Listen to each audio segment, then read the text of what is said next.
마크비츠 목사님의 5784년 수콧 초막절 편입니다.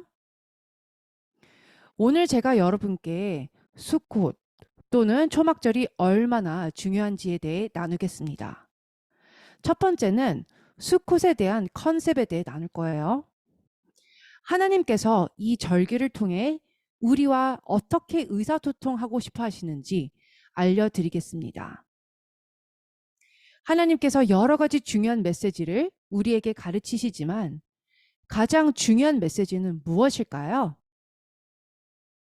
여러 가지 중요한 포인트들이 있지요.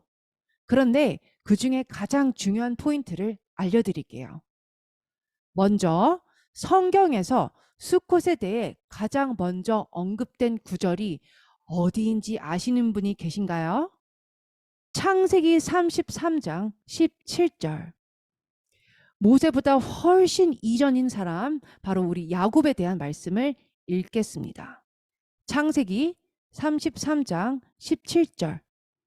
야곱은 수콧에 이르러. 자, 여기서 수콧이 나옵니다.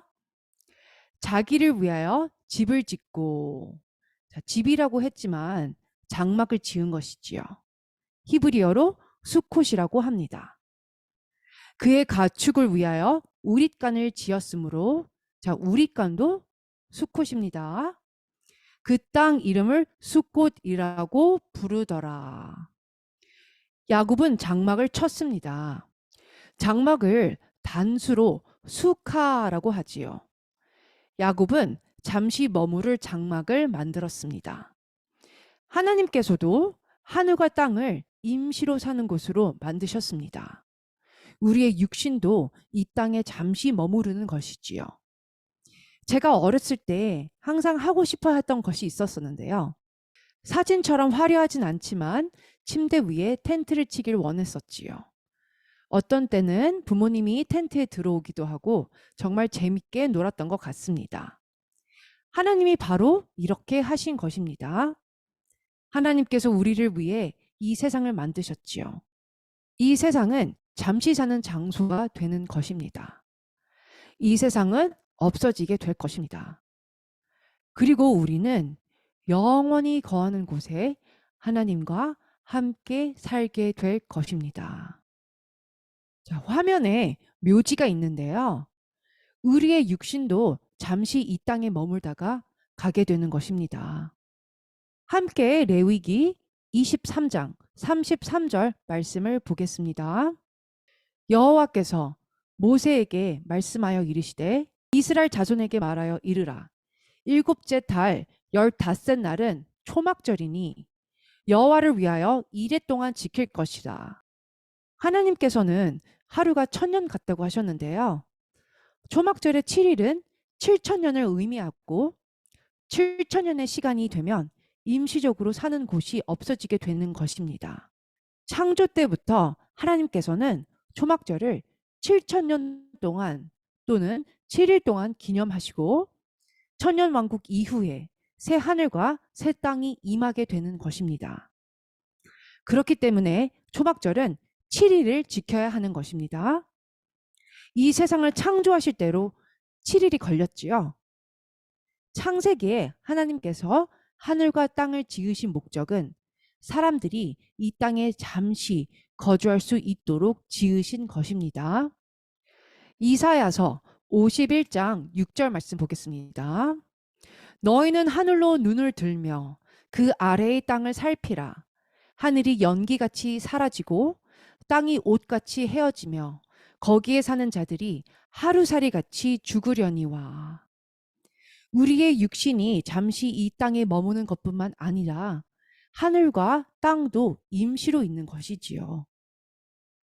연결된 말씀 베드로후서 1장 13절에서 14절 말씀을 보겠습니다.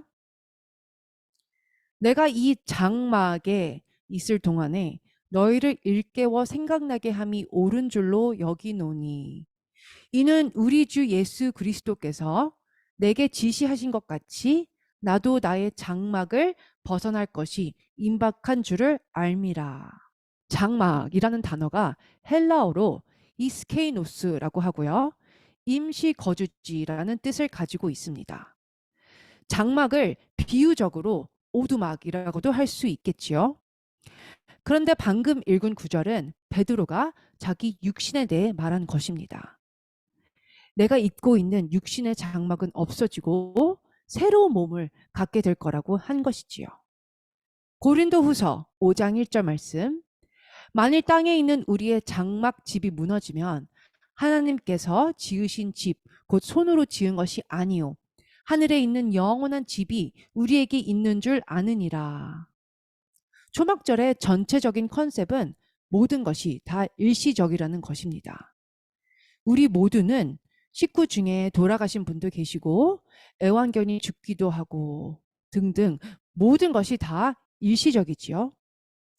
하나님께서 우리가 일시적인 패턴 가운데 살고 있다는 것을 알게 하시려고 이 절기를 기념하게 하신 것입니다.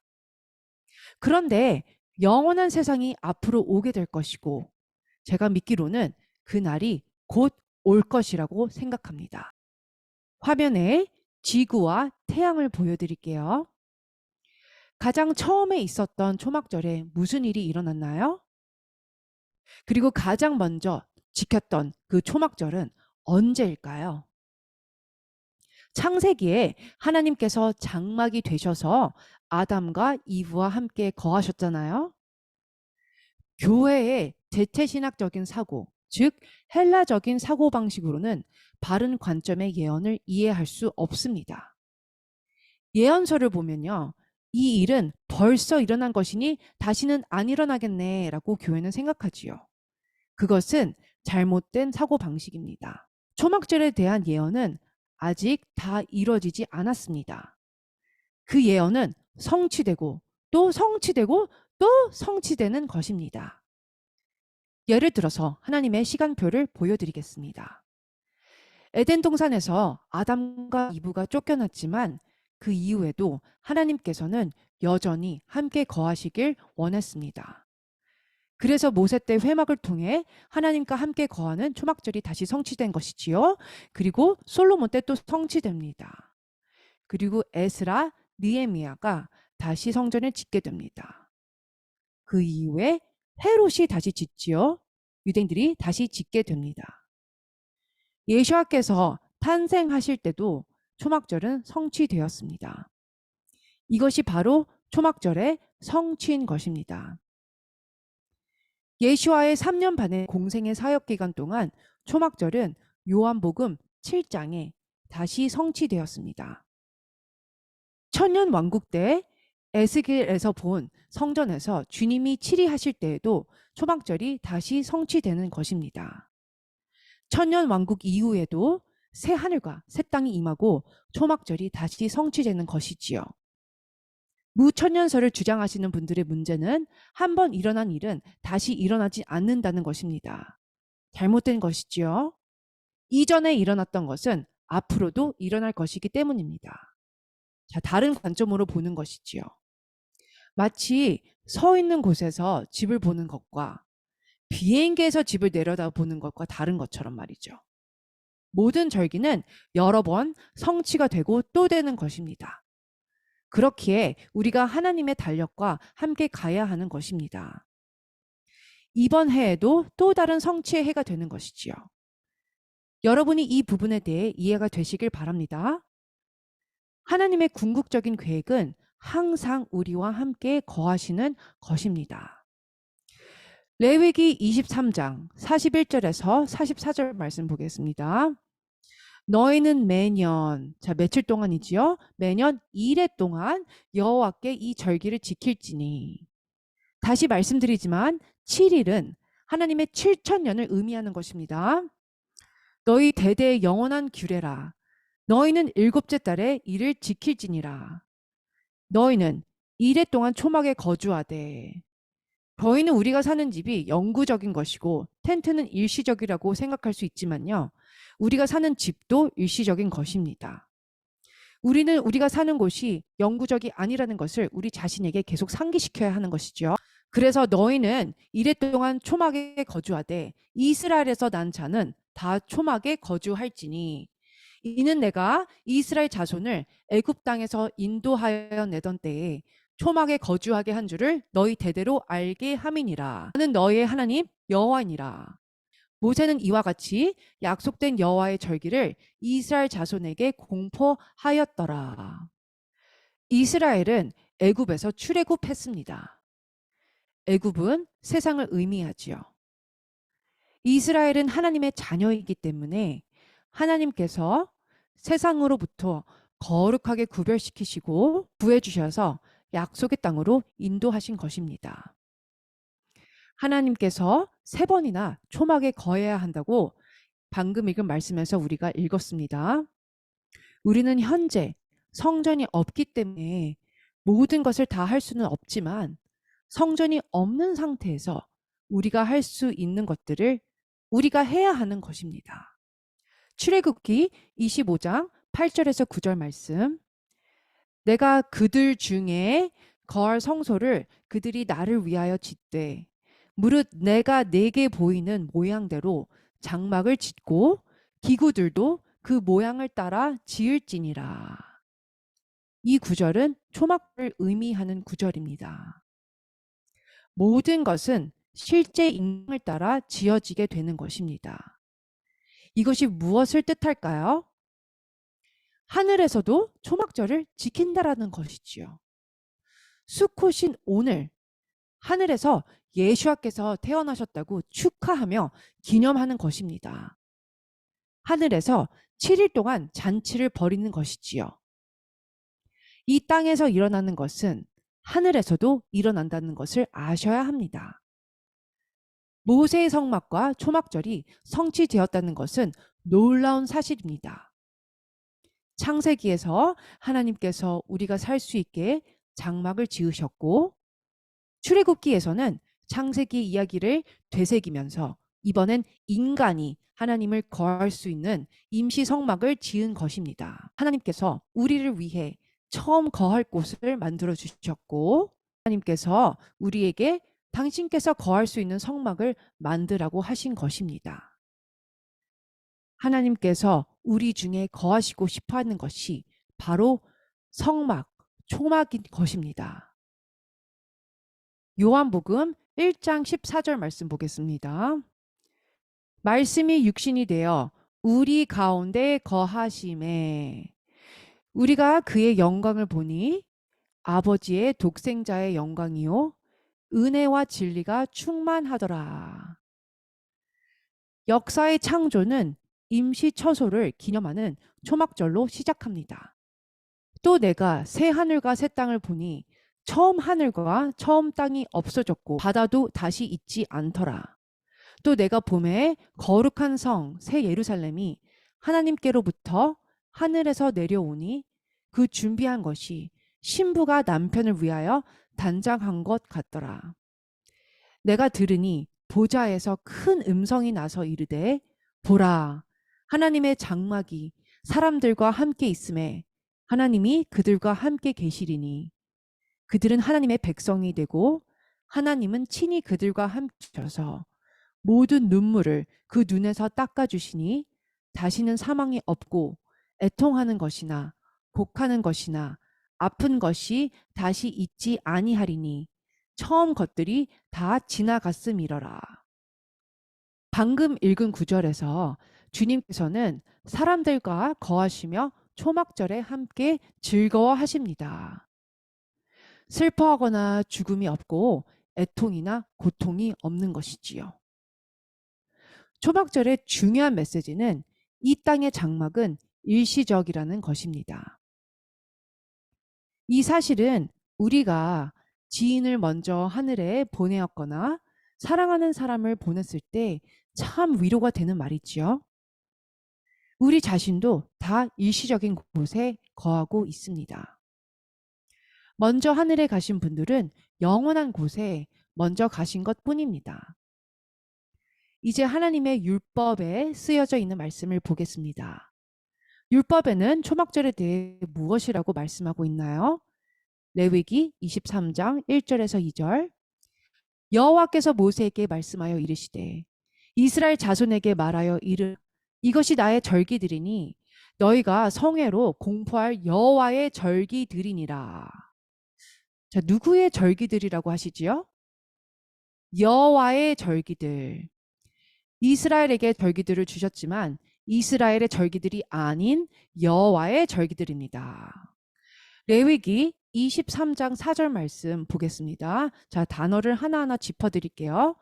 이것이 너희가 그 정한 때에 성회로 공포할 여호와의 절기들이니라.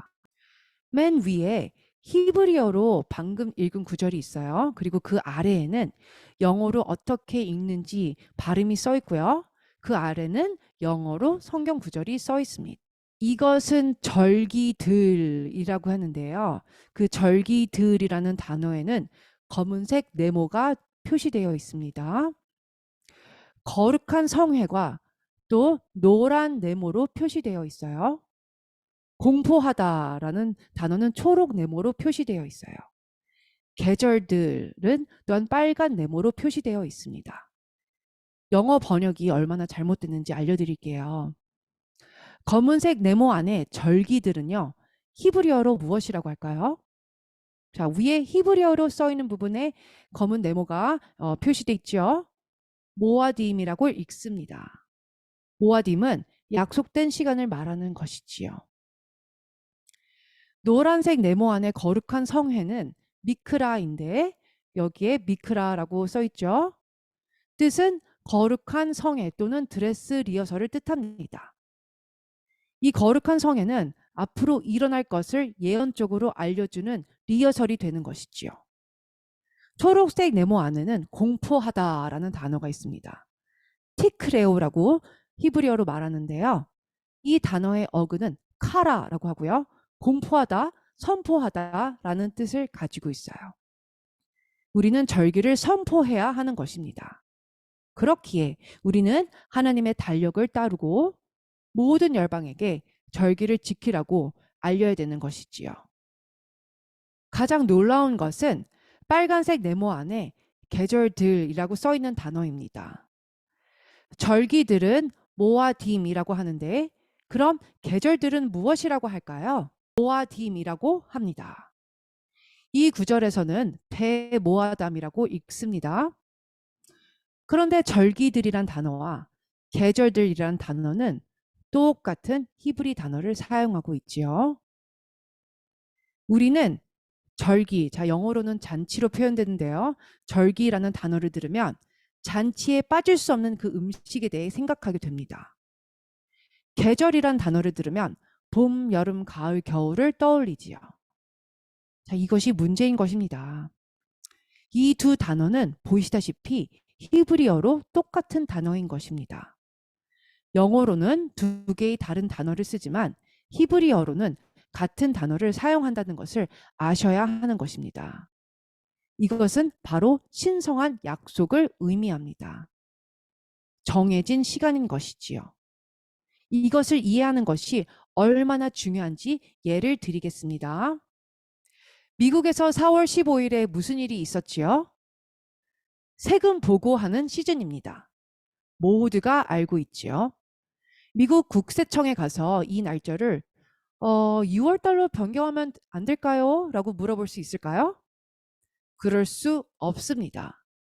7월 4일인 독립선언 기념일을 23일에 지키면 될까요? 7월 4일 기념일을 어떻게 1월 3일에 지킬 수 있을까요? 니산월 14일은 6월절인데 크리스천들은 이 날을 이하르월 25일에 지켜도 된다고 합니다. 이하르월 25일은 12월 25일이죠. 성경력을 따르지 않기 때문에 날짜를 변경한 것입니다. 하나님께서는 6월절을 니산월 14일에서 15일로 지정하셨어요. 하나님은 국세청보다 더 높으신 우리의 보스이십니다. 7월 4일 독립선언 기념일을 지키고 4월 15일에 세금 보고를 하신다면 니산월 14일인 6월절도 지키셔야 하는 것입니다. 바꾸면 안 되는 것이지요. 하나님께는 시간표가 있으십니다. 영원히 정해진 시간표이지요. 이 땅의 기초가 세워졌을 때부터 정해진 시간표입니다. 저는 아브라함이 6월절을 지켰을 거라고 믿습니다. 조금 다른 방법으로 했을지도 모르지만 모든 절기들을 지켰을 거라 믿습니다. 이것에 대해 제 책인 하나님의 시간표에 다 기록해 놨습니다. 하나님이 벌써 정하신 시간표가 있으시고 크리스찬들이 이 시간표를 바꿀 수 없다는 내용이 기록되어 있어요. 여러분 중에 연극 공연을 보신 분이 계신가요? 연극하기 전에 무엇을 하지요? 드레스 리허설을 진짜 공연처럼 합니다. 우리 여기 찬양팀도요. 예배 시간에 찬양 부르기 전에 와서 리허설을 하는 것처럼 말이죠. 우주 비행사도 달에 가기 전에 리허설을 했을 거라 생각합니다. 거룩한 성회라는 뜻은 장차 올 것에 대해 절기 때 드레스 리허설을 한다는 것을 의미합니다.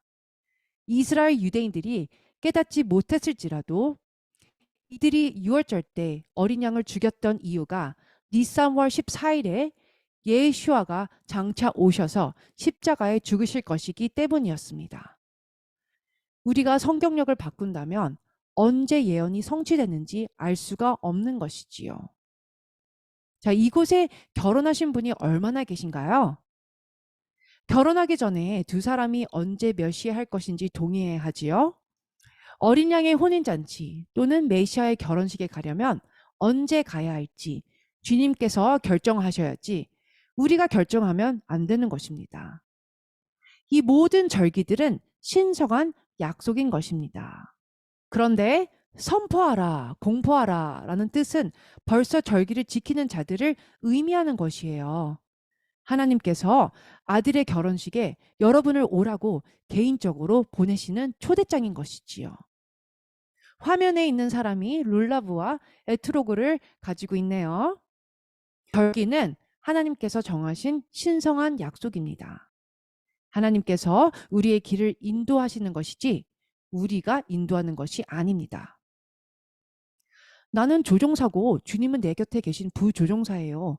라는 어구는 말이 되지 않는다고 생각합니다. 주님이 바로 우리의 조종사이신 것이지요. 레위기 23장 4절을 히브리 직역으로 읽어드리겠습니다. 여호와의 정해진 길들은 이러하니 너희가 각각 그 정해진 길들에 그들을 소집하라고 공포하는 거룩한 소집일들이다. 이 정해진 날들은 모아딤, 즉 절기들인 것입니다. 스바냐서 1장 7절 말씀을 보겠습니다. 복음서에서 말씀하는 모든 말씀이 이 구절과 연결되어 있어요. 주 여호와 앞에서 잠잠할지어다. 이는 여호와의 날이 가까웠으므로. 자, 이때는 마지막 때 환란을 말하는 것이죠. 여호와께서 희생을 준비하고 그가 청할 자들을 구별하셨음이니라. 하나님께서 개인적으로 모두에게 잔치에 오라고 초청장을 보내시는 것입니다. 마태복음 22장 1절에서 3절 말씀. 예수와께서 다시 비유로 대답하여 이르시되 천국은 마치 자기 아들을 위하여 혼인 잔치를 베푼 어떤 임금과 같으니 그 종들을 보내어 그 청한 사람들을 혼인 잔치에 오라 하였더니 오기를 싫어하거늘. 장차 임하게 될 혼인식에 종이 울리는데 어떤 자들은 개인적으로 초청장을 보냈음에도 불구하고 오기를 싫어합니다. 유대 결혼식은 7일간 하는데요. 7년 대환란과 비슷합니다. 결혼식에 오기를 싫어하면 쫓겨나게 돼서 대환란 동안 고난을 받게 되지요. 그런데 혼인식 잔치 때는 어떨까요? 결혼식에 오기 싫어하면 대환란을 겪어야 하지만 결혼식 잔치에는 초대받을 수도 있습니다. 마태복음 22장 11절에서 14절 말씀 보겠습니다. 임금이 손님들을 보러 들어올세 거기서 예복을 입지 않은 한 사람을 보고 이르되 친구여 어찌하여 예복을 입지 않고 여기 들어왔느냐 하니 그가 아무 말도 못하거늘 임금이 사원들에게 말하되 그 손발을 묶어 바깥 어두운 데에 내던지라 거기서 슬피 울며 이를 갈게 되리라 하니라. 청함을 받은 자는 많되 택함을 입은 자는 적으니라. 우리는 흰색 결혼 예복을 입어야 하는 것입니다. 이 말씀은 구약 어디에서 온 것일까요? 스바냐서 1장 8절 말씀. 여호와의 희생의 날에 내가 방백들과 왕자들과 이방인의 옷을 입은 자들을 벌할 것이며, 이 구절의 뜻은 결혼식에 왕이 준비한 예복을 입지 않고 나의 의의 옷을 입고 온 것을 뜻하는 것입니다. 요한계시록 19장 9절. 천사가 내게 말씀하기를 기록하라. 어린 양의 혼인잔치에 청함을 받은 자들은 복이 있도다 하고, 또 내게 말하되 이것은 하나님의 참되신 말씀이라 하기로. 이 구절을 통해 알 수 있는 것은 대환란을 통과해야 하는 신자들이 있지만 이들이 또 혼인잔치에 초대가 될 것이라는 것입니다. 누가복음 12장 35절에서 37절. 허리에 띠를 띠고 등불을 켜고 서 있으라. 너희는 마치 그 주인이 혼인집에서 돌아와. 자, 혼인에 참여하지 못한 자를 위해 주인이 혼인에서 돌아오는 것입니다. 문을 두드리면 곧 열어주려고 기다리는 사람과 같이 되라. 주인이 와서 이제 깨어있는 것을 보면 그 종들은 복이 있으리로다. 내가 진실로 너희에게 이르노니 주인이 띠를 띠고 그 종들을 자리에 앉히고 나와 수종 들리라. 신명기 16장 13절에서 15절을 보면 즐거워하라고 써 있고, 마지막 구절에는 온전히 즐거워하라라고 써 있어요. 수콧에는 모두가 수카 안에서 룰라브를 가지고 기뻐해야 하는 것입니다.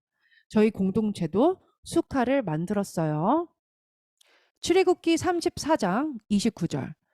모세가 그 증거의 두 판을 모세의 손에 들고 시내산에서 내려오니. 자, 이 날은 욤키프르이지요.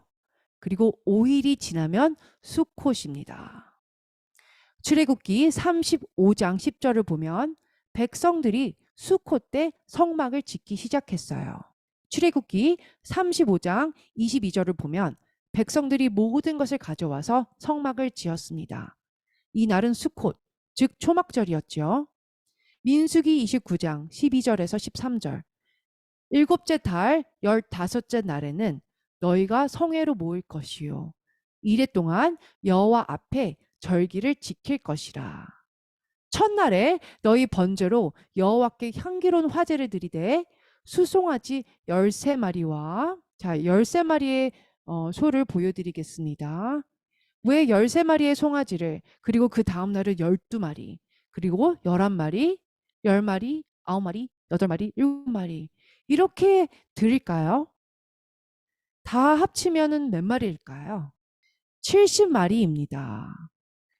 정확히 70마리의 수송아지입니다. 왜 초막절 때 70마리의 수송아지를 희생제물로 드리지요?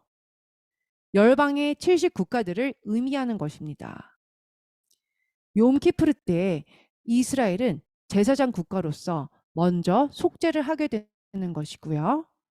그리고 나서 5일 있다가 초막절 때에 열방을 위해 속죄를 하게 되는 것입니다. 욤키프르는 오직 이스라엘을 위한 날입니다. 수콧은 열방을 위한 절기이고요. 자, 우리 신명기 16장 13절에서 17절 보겠습니다. 이래 동안 초막절을 지킬 것이요.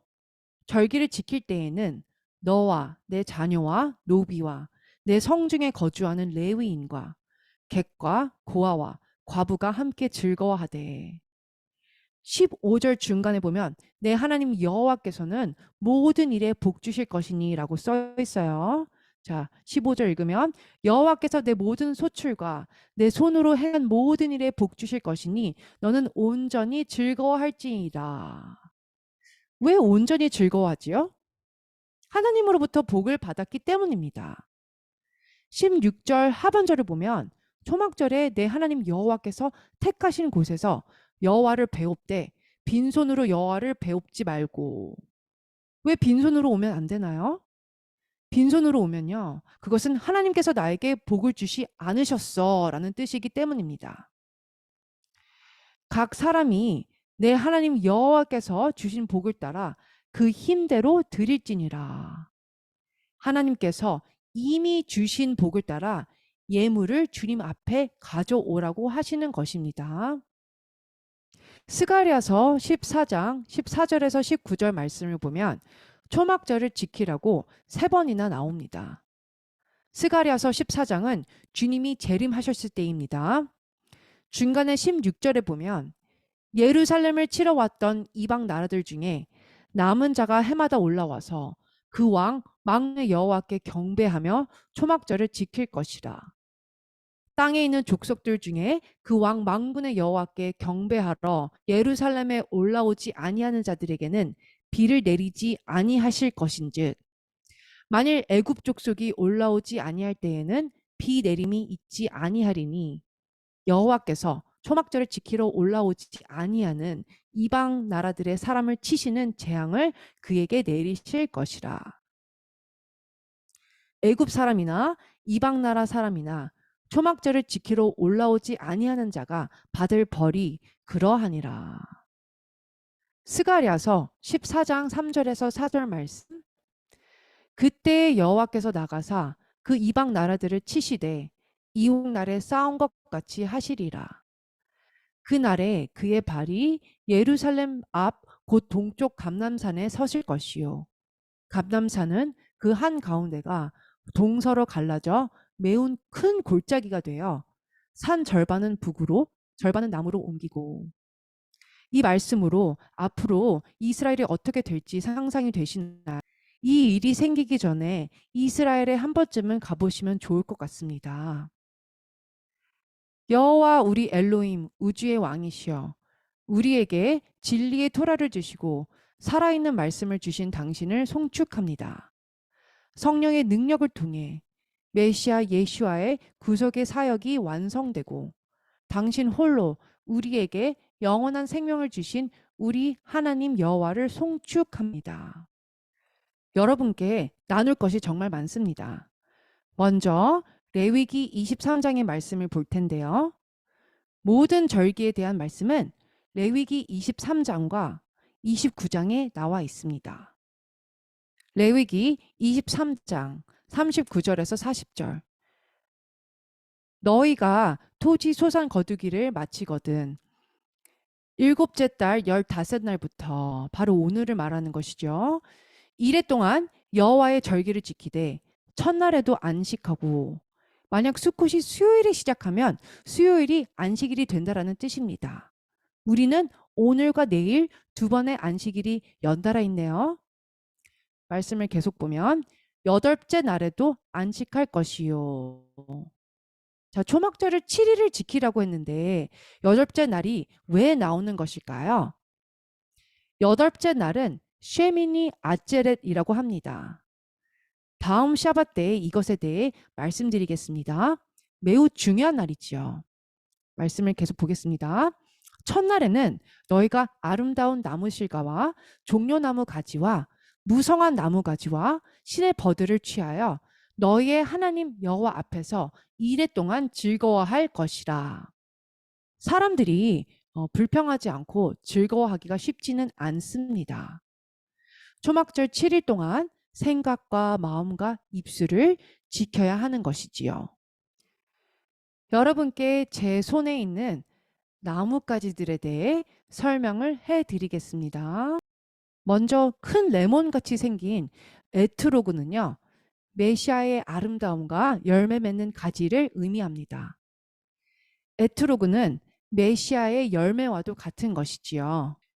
제 손의 룰라브에서 종려나무 가지는요, 시편 92편 12절에 메시아의 의와 구원의 능력을 의미해요. 화석류 나무 가지는 찬양과 기뻐하는 것을 의미하고요. 버드나무 가지는 메시아의 겸손함과 종의 모습으로 고난받으신 것을 의미합니다. 화면에 우리가 이제 감람산 사진을 보고 계시는데요. 감람산에 가보신 적이 있으신가요? 이사야서 2장 1절에서 5절 말씀 함께 보겠습니다. 아모스의 아들 이사야가 받은 바 유다와 예루살렘에 관한 말씀이라. 말일에 여호와의 전에 산이 모든 산 꼭대기에 굳게 설 것이요 모든 작은 산 위에 뛰어다니니 만방이 그리로 모여들 것이라. 많은 만방의 백성이 가며 이르기를. 자, 스가랴서 14장에도 열방의 사람들이 나오지요. 자, 뭐라 그러냐면 오라 우리가 여호와의 산에 오르며 야곱의 하나님의 전에 이르자. 그가 그의 길을 우리에게 가르치실 것이라. 주님께서 직접 우리에게 토라를 가르치시게 될 것입니다. 우리가 그 길로 행하리라 하리니 이는 토라가 시온에서부터 나올 것이요. 천년 왕국 때 예수와께서 직접 토라를 가르치실 것인데 어떻게 우리가 토라 없이 살 수 있겠어요?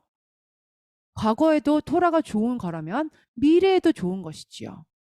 그럼 현재에도 좋은 것입니다. 말씀을 계속 보면 여호와의 말씀이 예루살렘에서부터 나올 것임이니라. 그가 열방 사이를 판단하시며 많은 백성을 판결하시리니 무리가 그들의 칼을 쳐서 보습을 만들고 그들의 창을 쳐서 낫을 만들 것이며 이 나라와 저 나라가 다시는 칼을 들고 서로 치지 아니하며 다시는 전쟁을 연습하지 아니하리라. 야곱 족속아 오라 우리가 여호와의 빛에 행하자. 미가서 4장 1절에서 2절 말씀에는 무엇이라고 써 있는지 우리가 보겠습니다. 끝날에 이르러는 여호와의 전의 산이 산들의 꼭대기에 굳게 서며 작은 산들 위에 뛰어나고 민족들이 그리로 몰려갈 것이다. 곧 많은 이방 사람들이 가며 이르기를 오라 우리가 여호와의 산에 올라가서 야곱의 하나님의 전에 이르자. 그가 그의 도를 가지고 우리에게 가르치실 것이니라. 우리가 그의 길로 행하리라 하리니 이는 율법이 시온에서부터 나올 것이요 여호와의 말씀이 예루살렘에서 나올 것임이니라. 곧 이 말씀이 우리 때에 성취될 것을 믿습니다. 화면에 솔로몬의 성전이 보이시지요? 열왕기상 8장 2절 말씀에 이스라엘 모든 사람이 다 에담니월 그 당시에 7번째 달을 에다님이며 현재는 티슈리월이라고 부르지요. 그래서 모든 사람이 다 에다님월 곧 7째 달 절기에 솔로몬 왕에게 모이고 이때 모든 사람이 다 모여서 솔로몬의 성전을 봉헌한 날입니다. 역대하 5장 12절에서 14절 말씀 보겠습니다.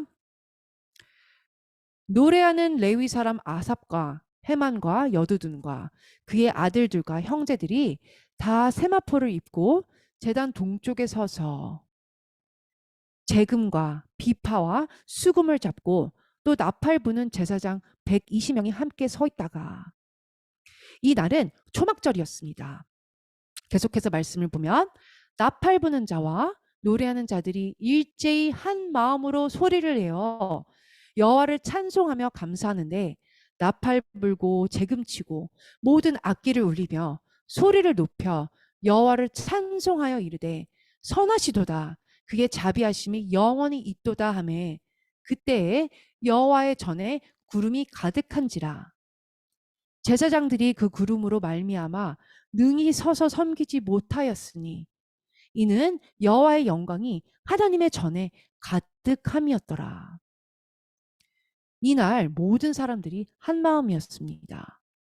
사도행전의 오순절 때에도 모든 사람들이 한 마음이었었지요.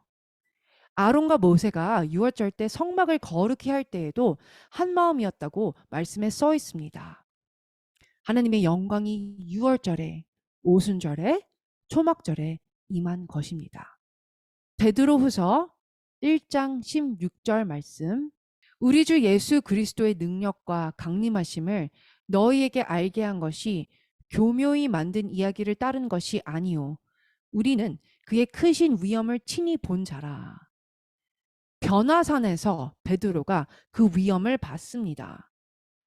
베드로가 모세와 엘리야와 예수아가 함께 있는 것을 변화산에서 봤는데요. 이 날은 어떤 날이었을까요?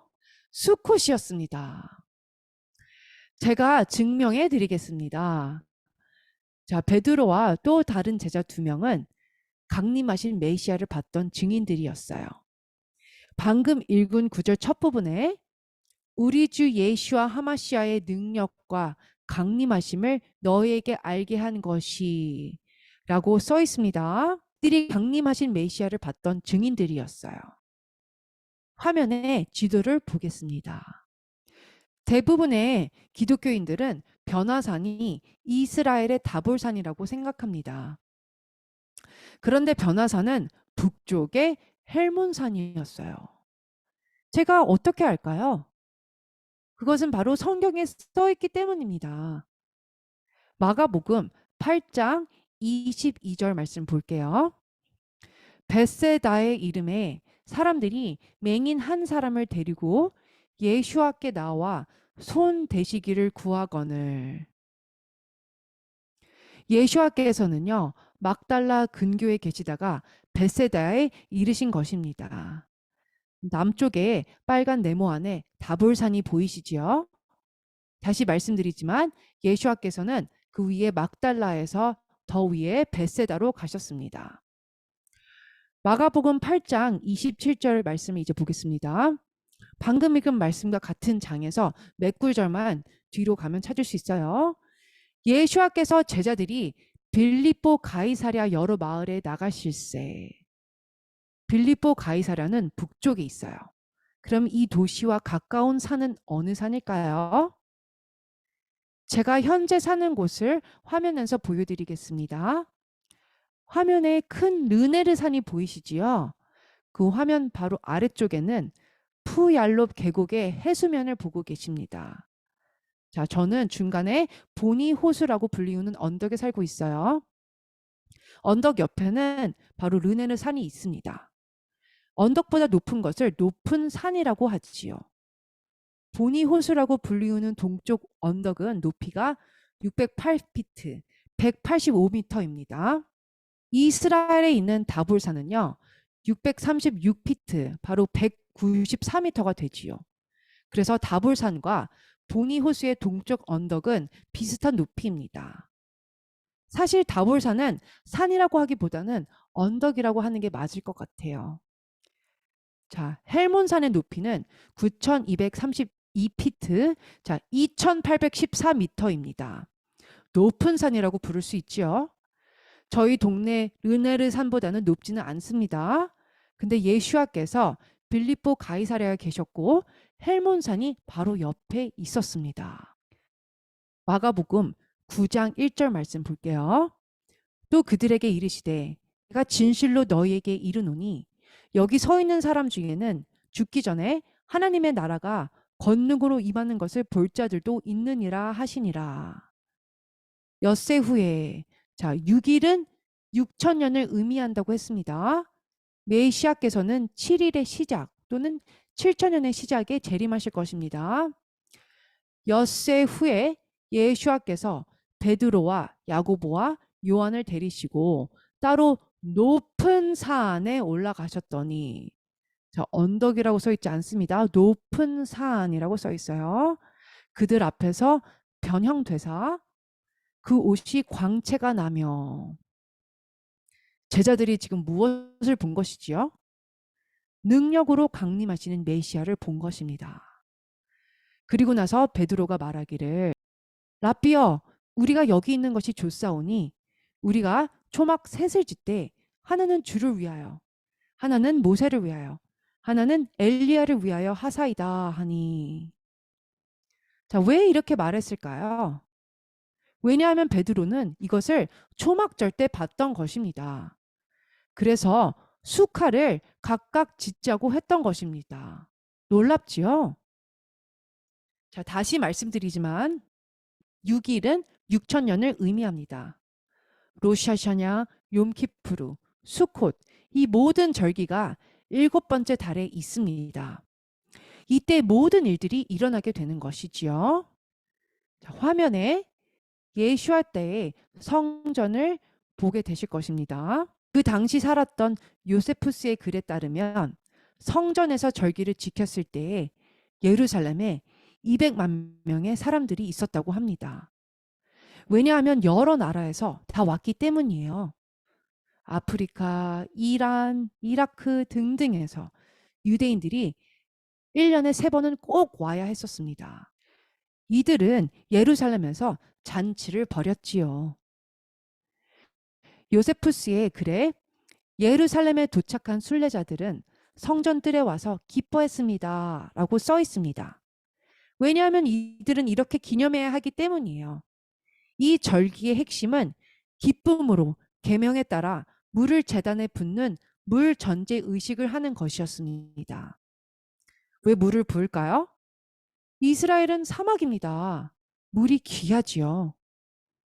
참고로 이스라엘 위도는 아리조나 피닉스의 위도와 같습니다.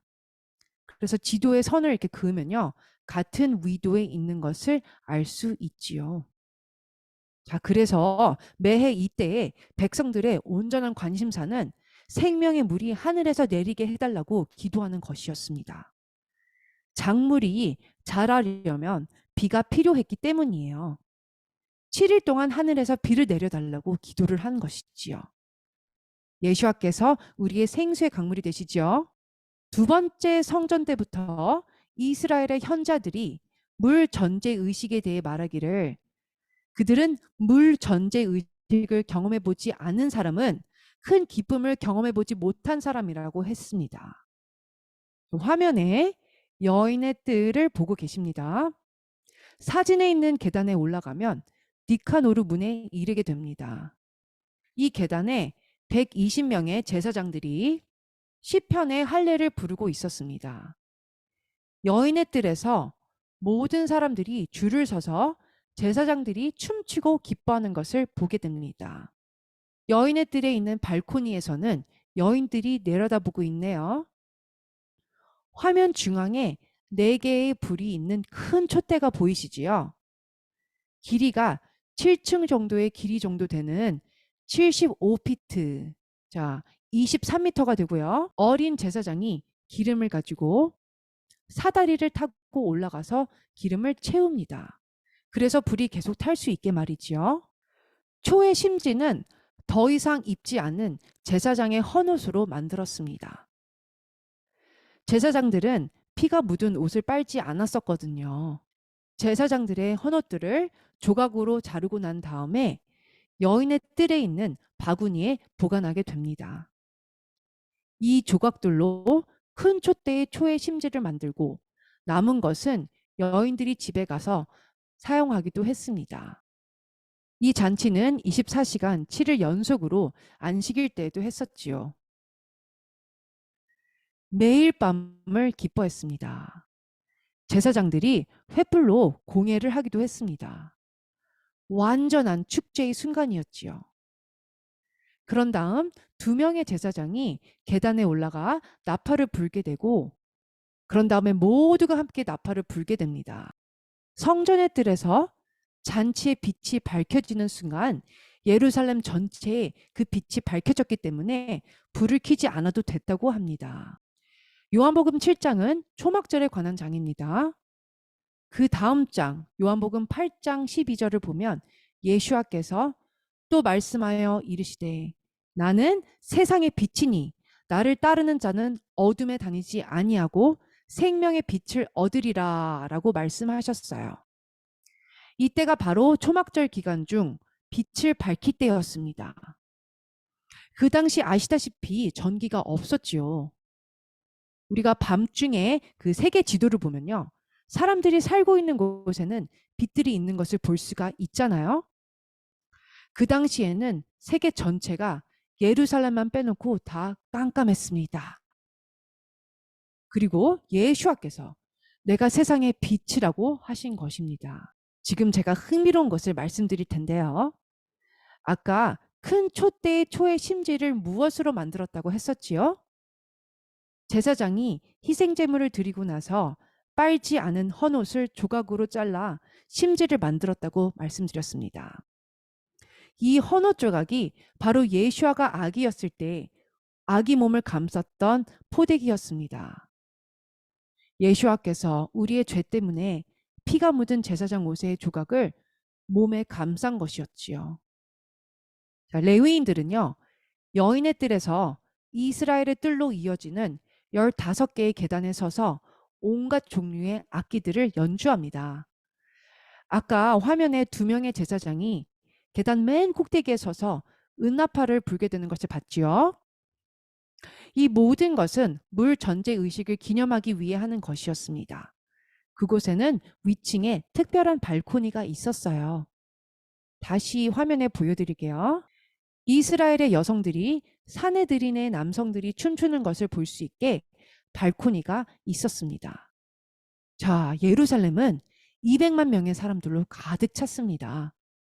하나님이 절기 때 오라고 명령하셨기 때문에 온 세계에 퍼져 있는 유대인들이 온 것이지요. 제사장 24반열은 8명으로 나뉘어서 3개의 그룹이 순서대로 사역을 했었는데요. 그런데 초막절 때에는 모두가 나와 함께 사역을 했어야 했습니다. 왜냐하면 이들은 70마리의 숫송아지를 드려야 할 뿐만 아니라 200만 명의 사람들이 희생제물을 가져오기 때문에 다 제사를 드려야 하는 것이었기 때문이지요. 3그룹 중 한 그룹은 일주일 동안 계속해서 희생제물을 자르는 일을 합니다. 남은 2그룹 중 하나는 물 과의 의식을 책임져야 했습니다. 대제사장을 통해 의식을 치렀지요. 예루살렘에 남쪽 문이 있는데요. 남쪽 문은 다윗성을 거쳐 실로암 못까지 이어지는 문입니다. 실로암은 생명수, 살아있는 물이 흐르는 곳이지요. 200만 명의 사람들과 제사장들이 함께 다 참여하고 있다고 한번 생각해 보세요. 대제사장이 인도하는 2번째 제사장 그룹은 수문을 지나 실로암으로 가게 됩니다. 새벽에 대제사장은 금 주전자를 가지고 오고 그곳에 모인 사람들은 실로암 못에서 찬양을 합니다. 대제사장은 금 주전자로 실로암에서 생명수를 담고 그 옆에 서 있는 다른 제사장은 은 주전자를 가지고 있게 됩니다. 그 옆에 서 있는 다른 제사장은 은 주전자를 가지고 있게 됩니다. 금 주전자와 은 주전자가 있는 건데요. 금은 왕권을 의미하고 은은 구속을 의미합니다. 은 주전자에는 와인이 담겨 있습니다. 피와 생명수가 함께 있는 것이지요. 수많은 사람들이 제사장 무리를 따라 실로암에 함께 내려왔다가 또 함께 성전으로 올라가게 됩니다. 제사장들이 성전에 들어서면 제단으로 가게 되지요. 생명수로 가득 찬 금 주전자를 가지고 모서리에 있는 은잔에 붓습니다. 다른 제사장은 와인을 가지고 다른 은잔에 붓지요. 그리고 제단에 다 붓게 됩니다. 그리고 나서는 제단을 한 바퀴 돌게 됩니다. 그 다음 날도 제단을 한 바퀴 돕니다. 7일간의 절기이기에 7번째 날은 여호수아가 여리고성을 7번 도는 것처럼 제단을 7번 돕니다. 제사장들이 여리고 높은 성이 무너져 내린 것처럼 하늘에서 비가 내리게 해달라고 기도하는 것이지요. 하늘이 열려서 생명수가 내리길 기도하는 것입니다. 자, 예루살렘의 초막절을 화면에서 보고 계십니다. 이들이 지은 수카들을 보고 계시지요? 초막절 때 이 수카들이 여기저기 다 있습니다. 자, 우리가 화면에서 지금 보고 계시는 장소는요. 감람산이에요. 예수와 시대 때 수카로 다 뒤덮여 있었지요. 모두가 잔치를 벌이고 참여하고 있는 것입니다. 화면에 모든 사람들이 룰라브를 들고 있고 다들 작은 장막을 지어서 초막절을 기념하는 것입니다. 모인 사람들이 다 함께 찬양을 부르는데 그 찬양을 할렐이라고 하고요. 시편 113편에서 118편을 찬양하는 것입니다. 시편 118편 14절을 보겠습니다. 여호와는 나의 능력과 찬송이시요 또 나의 구원 예슈아가 되셨도다. 다음 구절을 보겠습니다. 초막절에 무엇을 하라고 주님께서 명령하셨지요? 기뻐하라고 했어요. 자, 그래서 다음 구절에 의인들의 장막에는 기쁜 소리, 구원 예수와의 소리가 있으며 여호와의 오른손이 권능을 베푸시며. 자, 왜 그는 나의 구원이 되셨도다. 여호와는 나의 힘이시오 나의 노래시로다라고 노래를 부를까요? 왜냐하면 출애굽기 15장 2절에 백성들이 홍해 바다를 건너고 나서 미리암이 그 노래를 부르기 때문입니다. 자, 미리암이 여호와는 나의 힘이요 노래시며 나의 구원 예수하시로다. 그는 나의 하나님이시니 내가 그를 찬송할 것이요 내 아버지의 하나님이시니 내가 그를 높이리로다. 이 구절은 타나크 구약 전체를 보면요. 토라와 시편과 예언서와 다른 구약 책들에도 나오는 구절입니다. 방금 시편에서 이 구절을 봤고 또한 출애굽기에서도 봤지요. 이사야서에서도 보면 나옵니다. 요한복음 7장을 보겠습니다. 2절 유대인의 명절인 초막절이 가까운지라. 또 14절에서 15절 보면요. 이미 명절의 중간이 되어 예수와께서 성전에 올라가사 가르치시니 유대인들이 놀랍게 여겨 이르되 이 사람은 배우지 아니하였거늘 어떻게 그를 아느냐 하니. 방금 말씀드렸지만 초막절 때 다 함께 찬양을 부른다고 했습니다. 무슨 찬양을 불렀는지 이사야서 12장 2절에서 5절을 보겠습니다. 보라, 하나님은 나의 구원이시라. 내가 신뢰하고 두려움이 없으리니 주 여호와는 나의 힘이시며 나의 노래시며 나의 구원 예수와이심이라.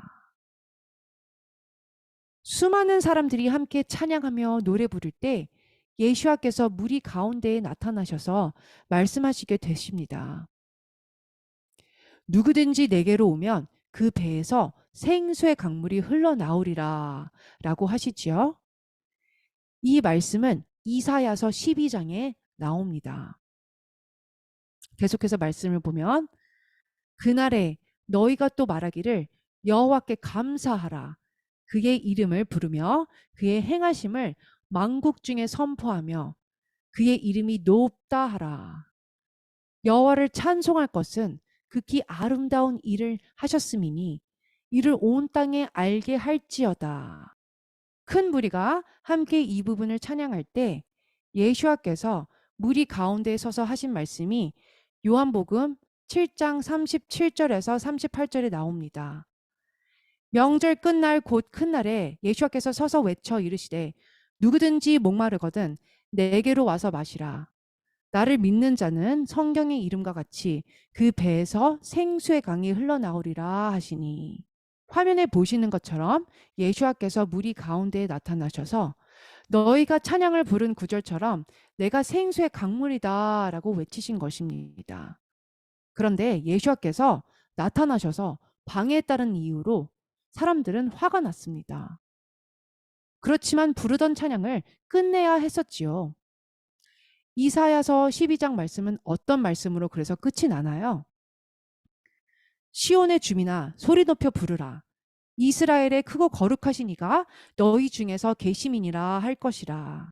예수와께서 사람들이 노래를 부르는 중에 나타나셔서 방해했지만 그들 중에 계셔서 내가 생수의 강물이다 라고 말한 순간 무리들은 이스라엘의 거룩한 이가 우리 가운데 계시다라고 찬양을 부르고 있었던 것입니다.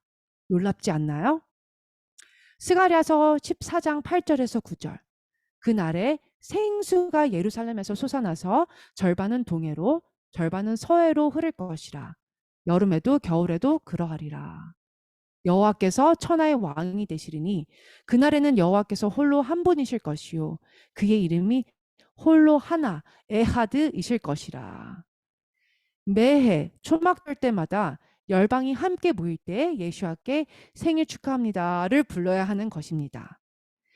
예수와께서 초막절에 태어나셨고 의인의 장막에 기쁨이 있게 되는 것이지요.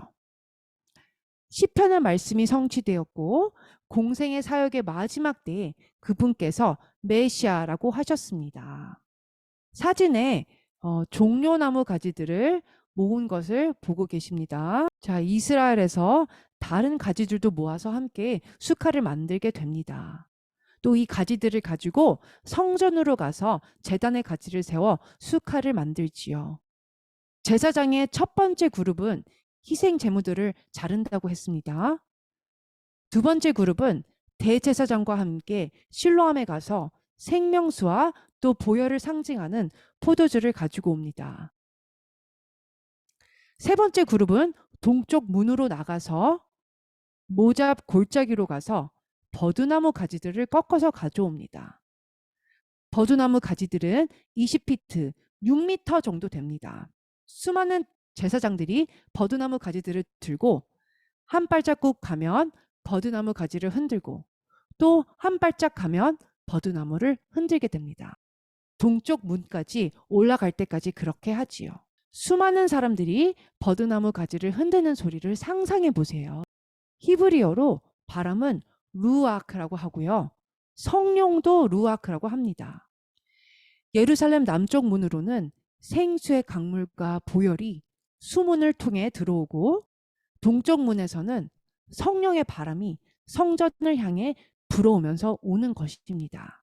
이 의식을 동시에 했었습니다.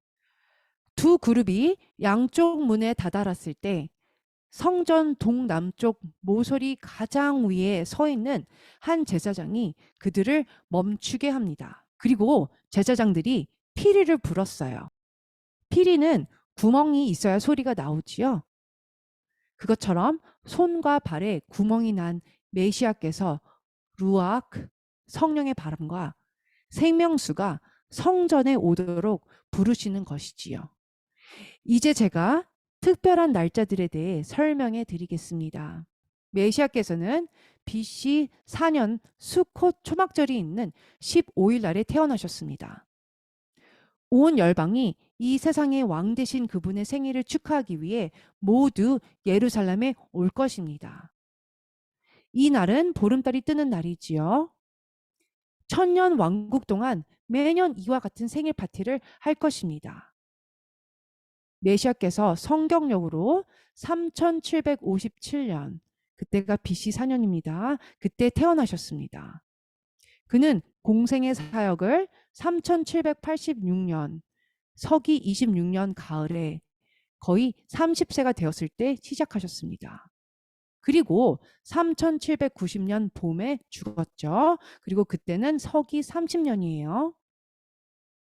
여러분들이 이 일들이 언제 일어났는지 알 수 있게 아이디어를 드렸습니다. 다시 말씀드리지만 모든 열방이 초막절 때 모여야 하는 것입니다. 누가복음 2장 6절에서 7절 말씀 볼게요. 거기 있을 그때에 해산할 날이 차서 첫 아들을 낳아 강보로 싸서, 제사장의 옷으로 만들어진 것이 그 강보이죠. 구유에 누였으니 이는 여관에 있을 곳이 없음이러라. 왜 구유에 누였을까요? 초막절이었기 때문이에요. 200만 명의 사람들이 왔기 때문에 여관이 다 예약이 되어 방이 없었던 것입니다. 화면에서 보시는 것처럼 작은 수카들이 이스라엘 여기저기에 다 있었습니다. 구유가 보이죠? 예수와께서 초막절 수콧에 태어나신 것입니다. 제가 말씀드렸듯이 출애굽기 15장 여호와는 나의 힘이요 노래시며 나의 구원이시로다. 시편 118편 14절에는 여호와는 나의 능력과 찬송이시여 또 나의 구원이 되셨도다. 예수와께서 어른일 때만 적용되는 말씀이 아닌 아이였을 때도 적용되는 구절이지요. 시온의 주민아 소리 높여 부르라. 이스라엘이 크고 거룩하신 이가 너희 중에 계심이니라. 예수와께서 태어났을 때에도 이 노래를 수콧 때 수많은 사람들이 부른 것입니다. 여관의 방이 없었던 이유는 수많은 사람들이 왔었기 때문입니다. 초막절 수콧 때에 예수와께서 탄생하신 것이지요. 사람들은 예수와께서 크리스마스에 태어났다고 합니다. 겨울에 이스라엘에 가보셨는지 모르겠는데요. 이스라엘에도 눈이 옵니다. 스노우버드라는 말을 들어보신 적이 있으신가요? 추운 겨울에 따뜻한 곳에 가서 지내는 사람들을 의미하는데요. 자, 여러분, 하나님은 정말 좋으신 아버지시지요? 여러분들이 생각하시기에 만삭인 마리아를 겨울에 예루살렘에 가게 했었을까요? 그렇지만 수코 때는 모두가 대규모로 함께 이동을 하게 됩니다. 만삭의 몸으로 낙타를 타고 40마일, 즉 64km를 갈 수 없을 것 같습니다. 스노우버드라고 불리우는 사람들은요, 한겨울에 알래스카를 갈까요? 아니지요. 아리조나에 가겠지요. 그리고 한여름에 누가 아리조나에 있고 싶겠어요? 아무도 없을 것입니다. 스노우버드들은요, 알래스카에 가고 싶어 할 것입니다. 예수와께서 크리스마스 때 태어났다고 믿는다면 그건 말이 되지 않는 것입니다. 마리아와 요셉이 겨울에 갔었다면 여러 곳의 여관이 비어 있었을 것입니다. 하지만 모두가 올라와야 하는 절기 때는 여관에 방이 없게 되는 것이지요. 어떤 분들은 예수와께서 크리스마스에 태어나진 않았지만 6월절에 태어났다고 합니다. 근거가 없는 말이에요. 왜냐하면 예수와의 공생의 사역이 몇 년이었지요? 3년 반이었습니다.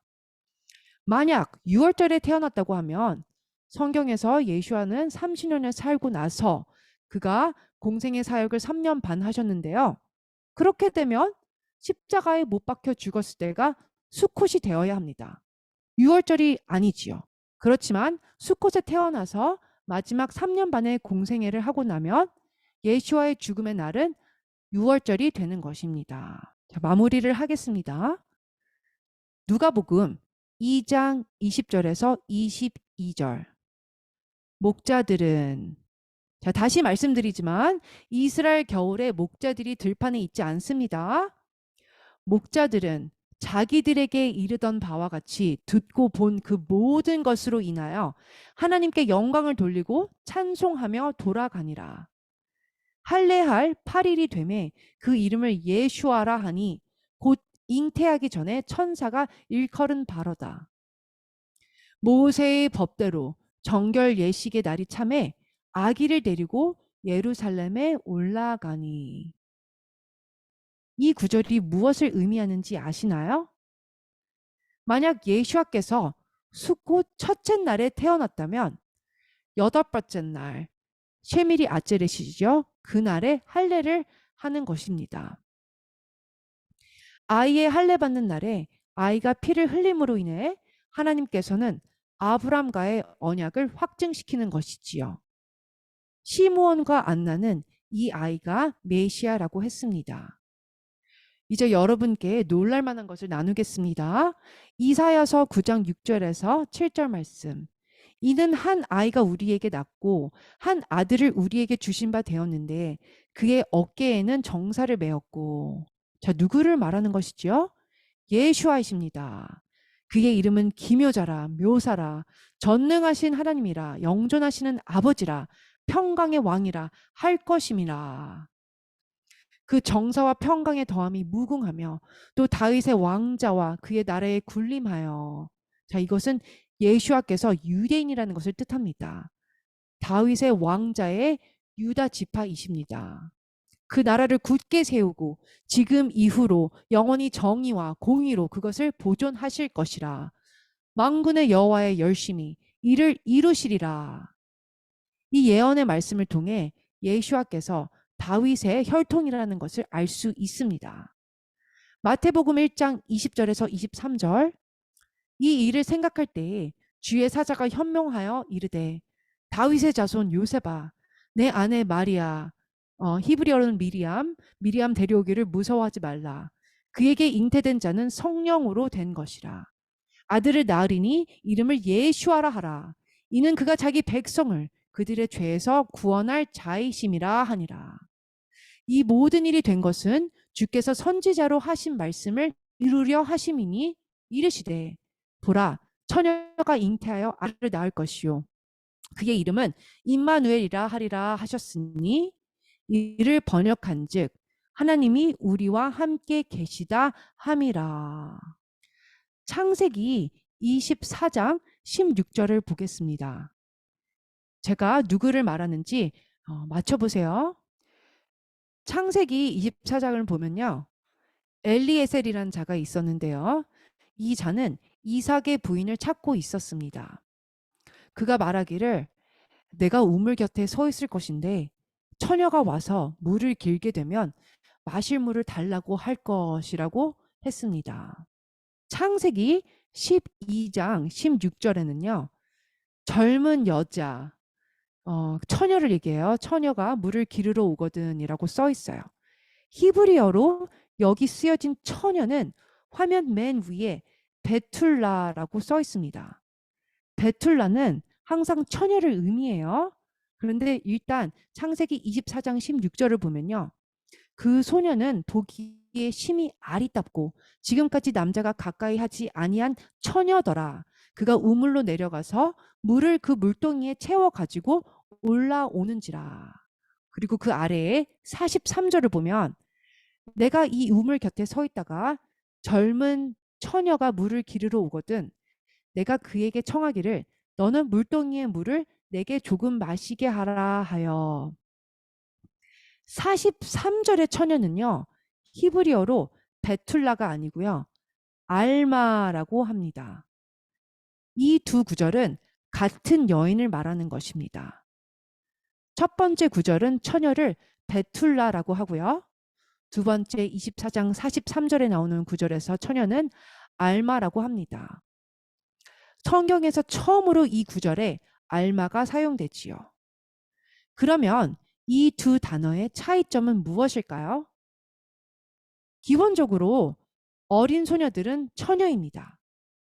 그렇지만 모든 처녀가 다 어린 소녀는 아닙니다. 처녀라도 나이가 많을 수가 있는 것이지요. 이 구절들에서 말하는 사람이 누구이지요? 리브가입니다. 제가 리브가의 이름을 두 가지 색인 초록색과 보라색으로 기록한 것은 처음인데요. 리브가가 베툴라와 알마로 불리우기 때문에 색깔을 다르게 사용한 것입니다. 리브가는 처녀이고 또한 어린 소녀였어요. 저는 알마라는 단어에 대해 말씀드리고 싶어요. 어린 소녀라는 뜻입니다. 출애굽기 2장 8절에 바로의 딸이 그에게 이르되 가라 하매 그 소녀가 가서 그 아이의 어머니를 불러오니. 이 구절에서 소녀는 히브리어로 무엇이라고 할까요? 베툴라나 알마 중 하나일 텐데요. 여기에서는 알마입니다. 성경에서 두 번째로 이 단어를 쓴 것이에요. 영어 번역이 항상 정확하지 않음을 볼 수 있습니다. 처녀라는 단어를 베툴라라고 하고 이 단어는 처녀를 의미하는데요. 처녀를 또 알마라고도 합니다. 이 단어는 어린 소녀를 의미하는 것이에요. 어린 소녀도 처녀이기는 하지요. 이 두 단어 사이에 이렇게 차이점이 조금 있게 됩니다. 출애굽기 2장 8절의 소녀는 그럼 누구일까요? 미리암이지요. 알마라는 단어가 처음으로 창세기 24장 43절에 리브가에게서 사용된 것이고 두 번째 사용됐을 때에는 미리암을 가리킨 것입니다. 그런데 이사 7장 14절 말씀을 보세요. 그러므로 주께서 친히 징조를 너희에게 주실 것이라. 보라, 처녀가 잉태하여 아들을 낳을 것이요 그의 이름을 임마누엘이라 하리라. 이 구절에서 알마가 세 번째로 사용됐습니다. 유대인들이 여기에서 처녀를 뜻하는 베툴라라고 쓰여 있지 않고 알마라고 써 있다고 논쟁을 벌이곤 하는데요. 알마는 처녀를 뜻하기도 하지만 어린 소녀를 뜻한다고 말씀드렸지요. 그러나 알마가 처녀를 가리키는 구절들을 여러분께 보여드릴 수 있습니다. 왜냐하면 방금 보여드린 화면에서 리브가가 알마, 어린 소녀라고 불리우기도 했고 또한 처녀였다고도 했잖아요. 그죠? 자, 히브리어로 알마가 성경에서 3번 사용되는데요. 다 연결시키면 처녀인 미리암, 자 마리아를 미리암이라고 그러죠. 미리암이 아들을 잉태하여 낳을 것인데 그의 이름을 임마누엘이라 하리라. 예수와께서 다윗의 보좌에 앉으실 것입니다. 놀랍지 않으세요? 다 함께 기도하겠습니다. 아비누 말케이누, 우리의 아버지요, 왕이신 주님, 우리를 너무 사랑하셔서 너무 감사합니다. 그래서 우리에게 복을 주실 뿐만 아니라 주님의 이름을 우리에게 두시고 싶어 하심에 감사합니다. 우리를 당신의 자녀로 부르시고 우리가 당신을 아버지라고 부를 수 있음에 감사드립니다. 주님께서 모세를 통해 아론에게 기도하라고 명하신 것처럼 기도하겠습니다. 예바레크카 아도나이 베이시마레카 야엘 아도나이 파나프 엘레카 비우네카 이사 아도나이 파나프 엘레카 베아셴 레카 샬롬. 여호와는 내게 복을 주시고 너를 지키시기를 원하며 여호와는 그의 얼굴을 내게 비추사 내가 은혜 베푸시기를 원하며 여호와는 그 얼굴을 내게로 향하여 드사 내게 평강 주시기를 원하노라. 아엘 아쉐르 아예르의 놀라운 이름으로 기도드렸습니다. 아멘.